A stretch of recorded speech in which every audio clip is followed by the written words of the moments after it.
I started painting this Jason Voorhees model by Jules Modelado quite some time ago, and I ran into a few problems with the print, and I recorded some of it. I can't remember what I've recorded, but realistically, all I've done is primed it, prepped it, and painted the base.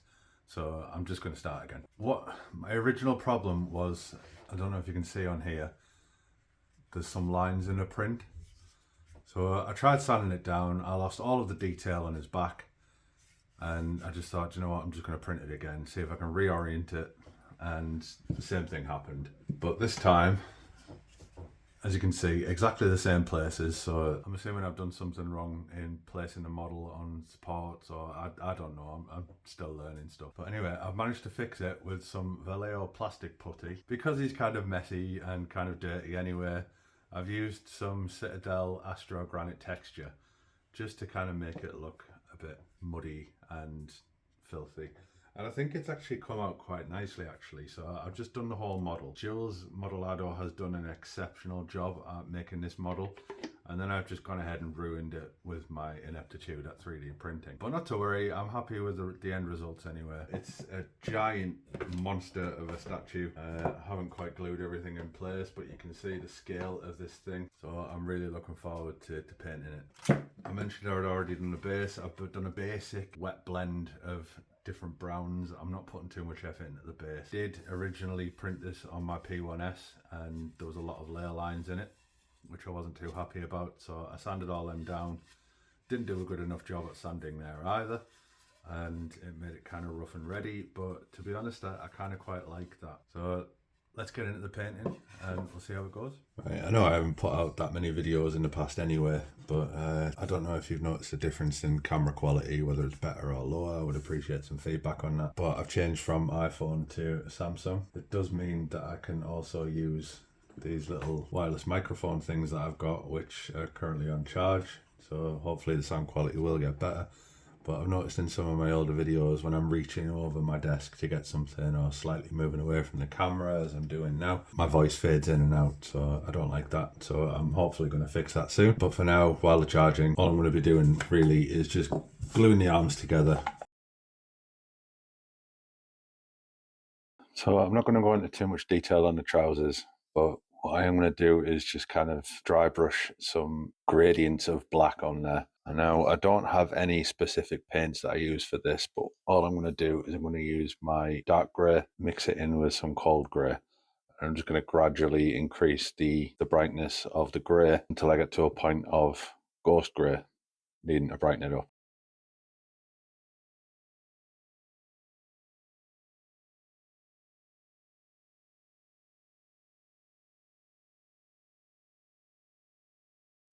So what we have there is messy pants of a nondescript colour, which is perfect for a serial killer. So I'm going to seal that and then do the same with green.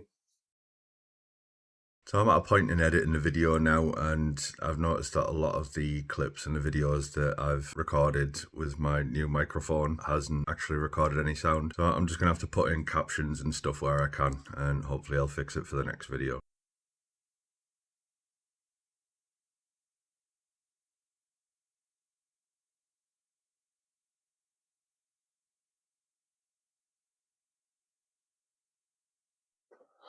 Pants are all looking good. Quite happy with those. Now it's time to move on to the torso and see if I can fix a bit of this mess. I've tried to fill in some of the gaps with some plastic putty, and it's going to turn into quite a big gap there, so I'm going to try and fix it with a bit more of this Astro Granite. Same for this side as well. So it's going to mean that his jacket is probably quite weathered, but that's okay because his jacket is quite weathered in the movies and, you know, in a lot of the other statues that I've seen. Right, so I'm fairly pleased with the way that's turned out. It looks quite grubby, so it's going to be quite fun putting some mud texture on him. Now, the first thing I'm going to do is go back over the washes that I did on the pants.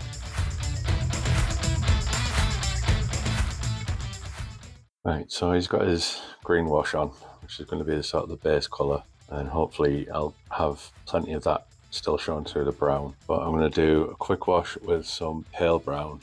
I'm going to go over again with cork brown in certain patches, just because I kind of want to make him look like he's got a khaki jacket on that where he's been washed up in a lake for many months.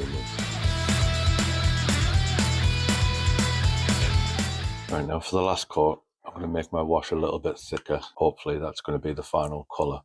Now you might be wondering why I didn't just dry brush, and the reason is because of all the texture that I've put on. I'm just going to pick out, you know, as I work through the shades of brown, I'm just going to end up picking out the texture, and all I'm going to end up doing is stippling over that with some muddy looking brown later on anyway to darken it up. So I figured a wash would be the best way to go about this for the time being. Right, in daylight, I'm not too happy with the colour of this. I think it needs to go a little bit more camely rather than brown. I'm going to use this Iraqi sand, give it another wash, but then I think I'm going to have to tone it down with maybe an oil wash after that as well. So I'm going to crack on with that now. I don't think it looks too bad. It's kind of browny, kind of khaki, kind of camely. So as always with my oil wash, it is oil paint and turpentine at about a 50-50 ratio. You can also use methylated spirits, I think, or white spirit and turpentine substitute, something like that. Right, so the oil wash pretty much has rendered my green wash completely pointless, but I really like the look of it. But I do want a little bit of green in there just for contrast, so I've decided what I'm going to do, just so it's a little bit more subtle. I'm going to paint some shadows in with a Sonian camo shade, just to give it a little bit of a greeny contrast. Right, there's kind of a greeny hue. In all honesty, it hasn't made too much difference. I'm not going to keep adding stuff to it though. I'm quite happy that this is the final colour of his torso. I'm going to pick out a few bits with just some straight up Iraqi sand on a dry brush. Right, pretty pleased now with the overall tone and colour of the torso, so I'm going to crack on with some detailing. I'm also going to put the base colour down for the flesh. For that, I'm using tan flesh.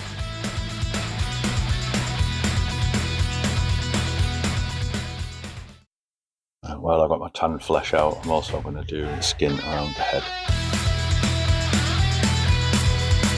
Now I'm just going to go in with some black just to shade around the edges, fill in some of the mistakes that I've made.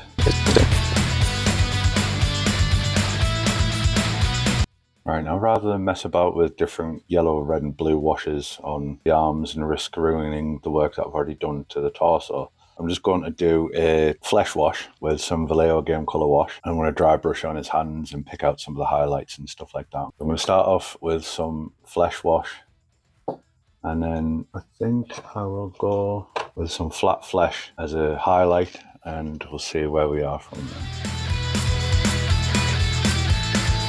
I do believe that the torso is now finished. I've put a little bit more detail into his hands.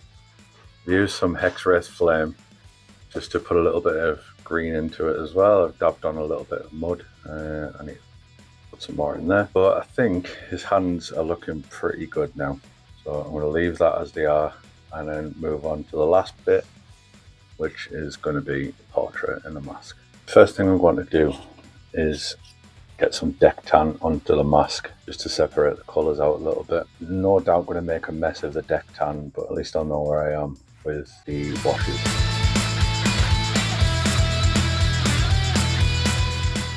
Got a coat of deck tan all on there and sealed nicely. So now it's time for the washes. Normally I would do a blue wash first and then yellow and put red on last. However, I think I'm going to do red first. I think Jason is going to have slightly more pale and deformed skin.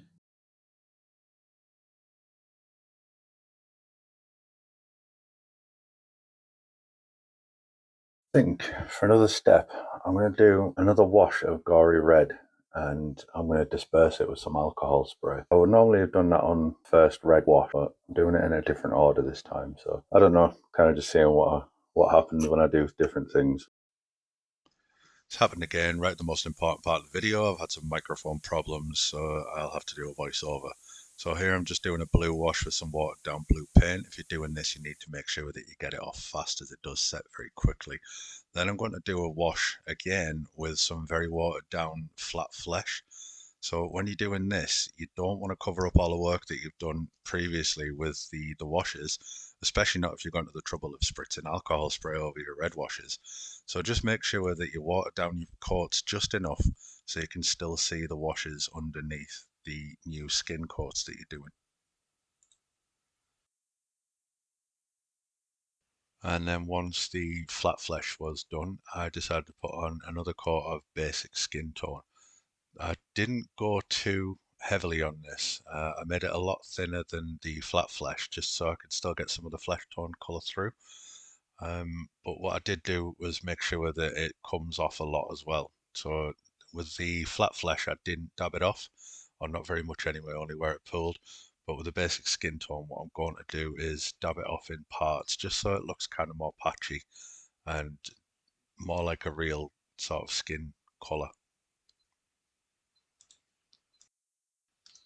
After that, I put one more very thin coat of basic skin tone on, and then I went back in and I just did in some shadows with the flat flesh wash that I had. So I'm touching up behind his ears, where the masks are, and just under his chin, just to try and make it look like it's sort of in the shade a little bit. I didn't want to go too heavy with the shadows though, because I have already left some of the red wash in there, which does serve hopefully as more of a shadow than the flat flesh. So now we are left with a skin tone that only a mother and a very obsessive model painter could love. So I'm pointing at things and I'm talking on video. I have no idea what I'm saying, but it doesn't matter.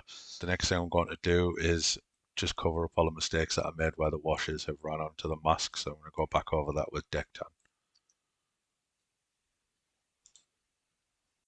I kept hold of my gory red wash just so I could dab in a little bit more of the gore around his head. So on the model, he's got a big scar across his forehead, which looks quite a deep one. So I've just dropped in a bit more of the gory red blood in there. And he's also got some, uh, what is it? Like, is it where his ears chopped off or burnt off or something? He's got a lot of gore on his face anyway. So I've just filled that in with a little bit of that wash just to give it a little bit more of a standout appearance on the side of his head there. Now it's time for the eyes. So obviously I'm a brilliant cameraman. You can't see what I'm doing, but it's tiny anyway. All I was doing was putting in some deck tan onto his eyeballs, just covering up the black paint there. I then used some leather brown just to go around the straps on his mask. Now what I'm doing, I'm just going in with some Reichland flesh shade just underneath his chin and just around where the leather straps are on the mask, just around his head, just to give it a little bit more depth. And I think I'm also going to put some around the mask as well, and possibly even some just in the little shady areas, just where his skin's all burnt and weird. I then realised I totally forgot to paint his machete, so I've just gone in with some burnt umber around the machete handle and some deck tan for the little bandage thing underneath his hand. I'm going to go back in and I'm going to darken this with a bit of a sepia wash a bit later on. And for the blade, I'm using gunmetal grey. And what I'm also going to do is I'm going to use some dry rust from Army Painter just to dab on. I'm also going to stipple on a tiny amount of Army Painter's True Copper, just with a sort of old raggedy brush, just to give it a little bit more of a shine. I know I said I didn't really want to shine or anything metallic on this model, but I kind of did in the end.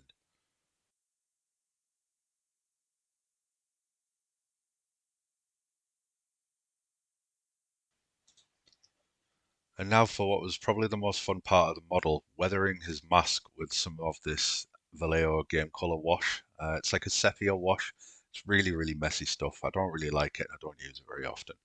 But my cameraman skills leave a hell of a lot to be desired, and I'm very sorry that I'm not actually filming this. So I'm going to be changing things up a little bit more for the next video, and hopefully I'll capture a lot more of what I'm actually doing.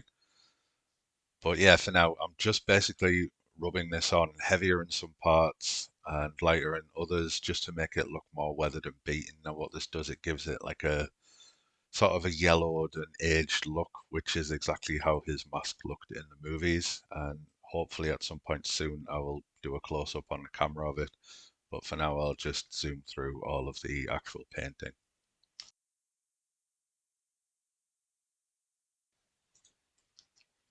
And there we are. So what I've done, I have glued the head onto the torso, and I'm just going to go in with a little bit of more Reikland flesh shade just to paint around the edges where his collars are, just so it doesn't look a bit too light where it shouldn't look light.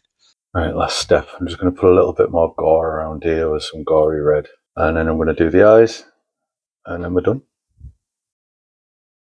Right, for the eyes, I'm going to give him a kind of nondescript mix between brown and black, just to give him some dark eyes. I'm going to start off by putting a dot in the center.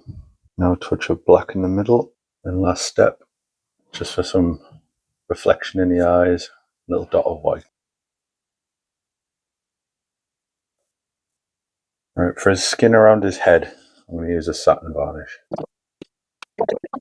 Satin varnish is looking quite good. Last step, I'm going to put a bit of gloss varnish on his mask. I lied to you earlier. I thought I had glued his head on. I clearly hadn't, but now I actually am. And it's time to put the model together, and as everybody else says on YouTube, we're going to call it done.